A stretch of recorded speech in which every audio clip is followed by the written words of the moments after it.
अभी कुछ समय पहले आपकी मुलाकात भी हुई अखिलेश यादव जी से, जहां पर उन्होंने आश्वासन दिया कि आपको मौका दिया जाएगा। चौहान समाज के ही दम पे हम लोग भी पूरे प्रदेश में राजनीति कर रहे हैं। सभी समाज की अलग अलग हिस्सेदारी भागीदारी सुनिश्चित की जा चुकी है, लेकिन चौहान समाज की कभी कोई हिस्सेदारी भागीदारी सुनिश्चित नहीं हुआ। जो वादा किया था स्वर्गीय मुलायम सिंह यादव ने, वो वादा अखिलेश यादव पूरा कर पाएंगे? क्योंकि आपके पिता ने एक लंबा समय जो है वो समाजवादी पार्टी में बिताया, समाजवादी पार्टी को बनाया और आगे बढ़ाया, लेकिन फिर भी चौहान समाज की उपेक्षा जो है वो होती रही। चौहान समाज की बात है, चौहान समाज को हमेशा अनदेखा किया गया है, चाहे राजनीतिक गलियारों में हो, चाहे वो गांव में हो, या जैसे भी हर क्षेत्र में चौहान समाज को अनदेखा किया गया। नमस्कार, मैं कीर्ति और आप देख रहे हैं 24 तक। 27 का चुनाव नजदीक है और तमाम पार्टियों ने अपनी तैयारियां भी शुरू कर दी हैं और लगातार समाज के तमाम तबके जो है वो निकलकर सामने आ रहे हैं और अपने समाज को आगे बढ़ाने के लिए पार्टियों से अपने हक और अधिकार की बात कर रहे हैं। अभी हमारे साथ मौजूद हैं रघुराज सिंह चौहान जी, जो समाजवादी पार्टी से जुड़े हुए हैं और लगातार पीडीए समाज से जुड़कर जमीन स्तर पर काम कर रहे हैं। इनके पिताजी भी समाजवादी पार्टी से जुड़े रहे, उनके फाउंडिंग मेंबर में शामिल रहे और पार्टी को आगे बढ़ाने में बड़ी भूमिका जो है वो निभाई। अभी हम इनसे बात करेंगे। सर, पहले तो बहुत बहुत स्वागत है आपका हमारे चैनल पे। बहुत बहुत धन्यवाद 24 न्यूज को, बहुत बहुत धन्यवाद जो गरीब चौहान समाज, कमज़ोर समाज की आप लोग पीड़ा और दर्द को समाज में उजागर करने के लिए यहाँ उपस्थित हुए, इसके लिए बहुत बहुत धन्यवाद। और समाज की तरफ से हार्दिक बधाई और शुभकामनाएं। जो समय समय पर तमाम न्यूज़ चैनल चौहान समाज को दिखाते रहे, आप लोग भी भारी संख्या में जो न्यूज़ के हमारे मित्रगण हैं, साथीगण हैं, आए हैं या आएंगे भविष्य में। हमें चाहेंगे कि उनसे भी हमारी अपील है कि समस्त न्यूज़ चैनल चौहान की जो पीड़ा दर्द है वो समाज में उजागर करे, ताकि हम लोग के जो राष्ट्रीय अध्यक्ष और नेता हैं उन तक ये बात पहुँचे। रघुराज जी, आप लगातार समाजवादी पार्टी से जुड़े हैं और चौहान समाज के हक और अधिकार की बात कर रहे हैं। अभी कुछ समय पहले आपकी मुलाकात भी हुई अखिलेश यादव जी से, जहां पर उन्होंने आश्वासन दिया कि आपको मौका दिया जाएगा। क्या लगता है कि मौका मिलेगा? और चौहान समाज जो लगातार समाज को आगे बढ़ाने में अहम भूमिका निभा रहा है, समाज को आगे बढ़ाने में मदद कर रहा है, उसको सुदृढ़ कर रहा है, क्या वो चौहान समाज खुद के अधिकार की बात कर पाएगा? मैम, सबसे पहले तो मैं अपना परिचय देना चाहूँगा। मैं रघुराज सिंह चौहान, पुत्र स्वर्गीय श्री छोटेलाल चौहान, जो कि मेरे पिता छोटेलाल चौहान समाजवादी पार्टी के फाउंडर मेंबर थे और एक क्रांतिकारी सिपाही थे। माननीय नेताजी के साथ में राजनीति 1984 से लेकर और समाजवादी पार्टी की गठन जब 1992 में हुई, उनके साथ पार्टी के गठन में भी थे।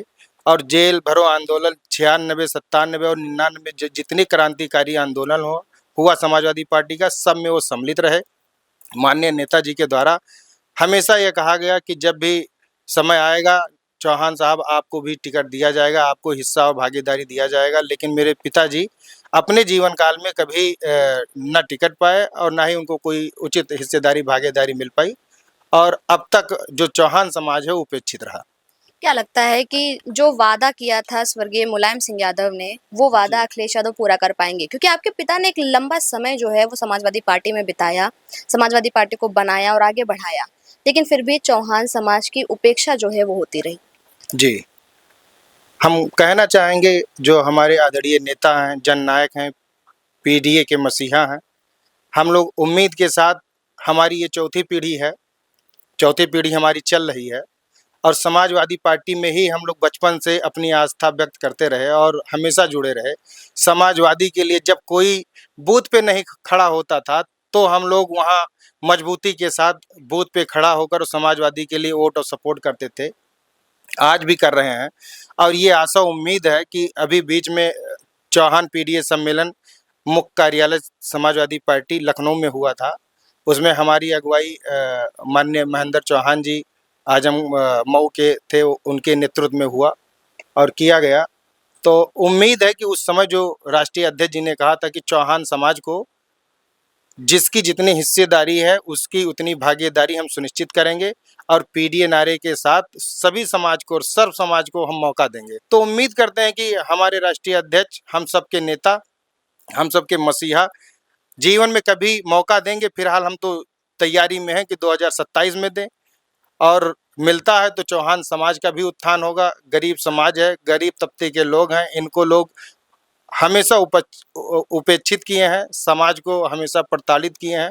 तो हम चाहेंगे कि चौहान समाज में कभी कोई नेता निकलता है, माननीय राष्ट्रीय अध्यक्ष जी के नेतृत्व में चौहान समाज भी आगे बढ़ता है, तो समाज का उत्थान और शिक्षा और जो उनके प्रति लोगों का जो रुझान है, जो उनको अनदेखा किया जा रहा है, समाज का तो हमेशा रुझान चौहान समाज पे रहा। जैसा कि आपने लखीमपुर खीरी से अपना टिकट मांगा है, तो क्या लगता है कि आपको वहां से दिया जाएगा? क्योंकि देखिए, एक लंबा समय, जैसे मैं बता रही हूँ, है ना, एक लंबा समय आपके पिताजी ने समाजवादी पार्टी में दिया, आप एक लंबे समय से जुड़े हुए, चौथी पीढ़ी है आपकी, लेकिन आज तक समाजवादी पार्टी में चौहान समाज के लिए वो दर्जा नहीं रखा गया या वो स्थान नहीं दिया गया जो यादव समाज को या किसी और समाज को दिया जा रहा है। क्या लगता है ये जो मांग आपने रखी है वो पूरी की जाएगी?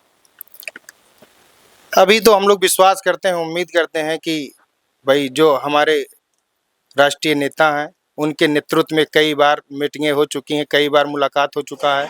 विश्वास दिलाया जा रहा है कि इस बार चौहान समाज उपेक्षित नहीं होगा और कार्य किया जाएगा, और समाज के लिए जैसा भी होगा उचित निर्णय लिया जाएगा।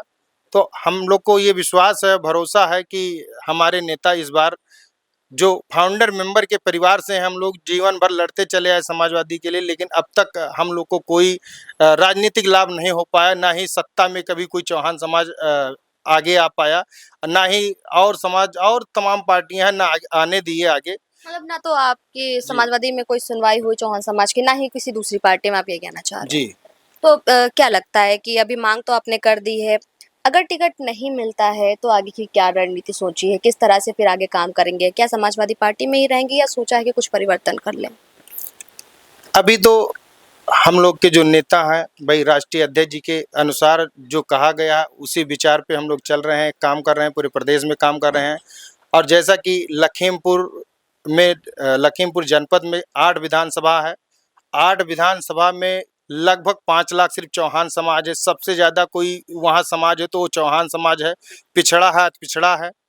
और चौहान समाज के ही दम पे हम लोग भी पूरे प्रदेश में राजनीति कर रहे हैं। सभी समाज की अलग-अलग हिस्सेदारी, भागीदारी सुनिश्चित की जा चुकी है, लेकिन चौहान समाज की कभी कोई हिस्सेदारी, भागीदारी सुनिश्चित नहीं हुआ है। तो उम्मीद करते हैं हम लोग कि 5 लाख जहाँ चौहान है, मात्र एक विधानसभा सीट निघासन 138 से हम लोग मांग रहे हैं, और टिकट मिलता है तो हम लोग उम्मीद करते हैं कि भारी संख्या में चौहान समाज चौहान को भी जिताएगा। और जो 7 सीटें अदर बचती हैं, उनमें जो चौहान समाज हैं, कोई ऐसा विधानसभा नहीं जहां 40-50 हज़ार, 70 हज़ार से चौहान कम हो। तो समाजवादी पार्टी को जिताने का काम करेंगे, और अन्य क्षेत्र, अवध क्षेत्र में जो भी चौहान समाज हैं, जोड़ेंगे और वोट सपोर्ट करेंगे, समाजवादी सरकार बनाने का काम करेंगे। अच्छा, देखा जा रहा है कि इस समय असदुद्दीन ओवैसी जो हैं वो लगातार उत्तर प्रदेश में सक्रिय हैं और वो लगातार ये बात कह रहे हैं कि हम उन तमाम लोगों के साथ हैं जो भारतीय जनता पार्टी को हराना चाहता है, और गरीब समाज जो है, जो आगे बढ़ना चाहता है, उसके उत्थान के लिए हम काम करेंगे। समता समानता की बात कर रहे हैं, शिक्षा, बेरोजगारी, गरीबी की बात करें, तो क्या लगता है एक मौका आप एक बार उनके साथ जाकर के देखिए, क्या पता कि वहाँ पर आपको एक बढ़िया मौका मिले। हम ये कहेंगे, भाई आईएम पार्टी के जो राष्ट्रीय अध्यक्ष हैं, हम उनसे ये कहेंगे कि हमारे राष्ट्रीय नेता श्री अखिलेश यादव जी से एक बार मुलाकात करें। हो सकता है कि उनको मौका दिया जाए, वो भी साथ आ जाएंगे। तो भाई उनके समाज का ऑलरेडी उत्थान हो भी रहा है, आगे भी होगा। और भाई हिंदू मुस्लिम की बात करेंगे तो किसी समाज और किसी पार्टी का उत्थान नहीं हो सकता। सर्व समाज की जो बात करेगा, जो पीडीए की बात करेगा, पीड़ित परिवार का बात करेगा, उसी का उत्थान होगा। उसी का उत्थान होगा। एक आखिरी सवाल ये रहेगा कि आपके क्या प्रमुख मुद्दे होंगे अगर चौहान समाज की तरफ से आप लड़ाई लड़ते हैं, आपको टिकट दिया जाता है, प्रमुख मुद्दे आपके क्या होंगे? पार्टी तो जो रखेगी, आप किन मुद्दों को लेकर के आगे आएँगे? निघासन विधानसभा क्षेत्र एक बाढ़ग्रस्त एरिया है। हमेशा हर साल वहाँ जो लोकल क्षेत्र के लोग हैं, उनकी खेत फसल जल भराव से नष्ट हो जाते हैं। वहाँ के जो सबसे बड़ी मुद्दा है वो जल भराव है, उससे लोगों को निजात दिलाया जाएगा। जो गरीब परिवार हैं, जो कमज़ोर लोग हैं, उनको भी भागीदारी, हिस्सेदारी, चाहे नौकरी हो, शिक्षा हो, रोजगार हो, सब में मिलनी चाहिए। महंगाई कम होनी चाहिए। और जो चौहान समाज की बात है, चौहान समाज को हमेशा अनदेखा किया गया है, जो राजनीतिक गलियारों में हो, चाहे वो गांव में हो या जैसे भी हर क्षेत्र में चौहान समाज को अनदेखा किया गया है। हम लोग विश्वास इस समय कर रहे हैं कि राष्ट्रीय अध्यक्ष जी ने मौका दिया 2027 में, तो चौहान समाज के साथ-साथ सर्व समाज का उत्थान करने का काम किया जाएगा। तो जैसा कि आपने देखा, अभी हमारे साथ मौजूद रहे रघुराज सिंह चौहान, जिन्होंने साफ तौर पर कहा है कि जो एक विजन इनके पिताजी लेकर के चले थे, स्वर्गीय मुलायम सिंह यादव ने जो एक आश्वासन दिया था, उसका पूरा भरोसा है कि वो आश्वासन पूरा होगा, अखिलेश यादव जी उसे पूरा करेंगे और इस बार चौहान समाज को एक मौका दिया जाएगा ताकि वो भी इस सक्रिय राजनीति में अपनी भागीदारी जो है वो सुनिश्चित कर सके। और तमाम मुद्दों को लेकर के ये क्षेत्र में उतरने वाले हैं और चौहान समाज के उत्थान के लिए काम करने की जो इनकी दृढ़ संकल्प है, वो कहीं ना कहीं साफ तौर पर देखी जा सकती है। वीडियो पर आपका क्या कुछ कहना है, कमेंट बॉक्स में जरूर बताइए। कैमरा पर्सन के साथ में कीर्ति, 24 तक।